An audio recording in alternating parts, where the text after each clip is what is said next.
વિદ્યાર્થી મિત્રો, પરીક્ષાનો તમને ડર લાગે છે? પેપર હાથમાં આવતા પહેલા ટેન્શનથી તમારા હાથ કાપવા લાગે છે? તો આ સત્ય કહાની તમે ધ્યાનથી સાંભળો. અમદાવાદનો એક વિદ્યાર્થી જે બોર્ડની પરીક્ષા આપી રહ્યો છે, એના બંને હાથ કામ કરતા નથી, પરંતુ પરીક્ષામાં એને રાઇટર લેવાની ના પાડી છે. એ પોતાના બધા જ પેપર બંને પગોથી લખશે અને આપણે હાથ, પગ, શરીર બધું સ્વસ્થ હોવા છતાં આત્મવિશ્વાસ ગુમાવી દઈએ છીએ. મિત્રો, પરીક્ષા એ કોઈ યુદ્ધ નથી. પેપર એ તમારો દુશ્મન નથી, પણ એનો હાવ આપણે આપણી મેળે જ ઊભો કરીએ છીએ.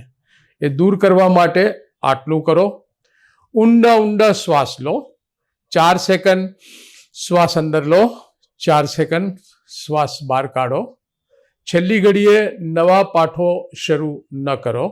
તમારી જાતને કહો, હું તૈયાર છું, અને પરિણામ પર નહીં, તમારા પ્રયત્નો પર ધ્યાન આપો. યાદ રાખો, ડર નહીં, આત્મવિશ્વાસ જીતે છે. મર્યાદા નહીં, મનોબળ જીતે છે. તમારા ડર કરતાં તમારી ક્ષમતા અનેક ગણી વધારે છે. આ વિડીયો પરીક્ષા આપતા તમારા બીજા મિત્રોને ફોરવર્ડ કરો. નમસ્કાર.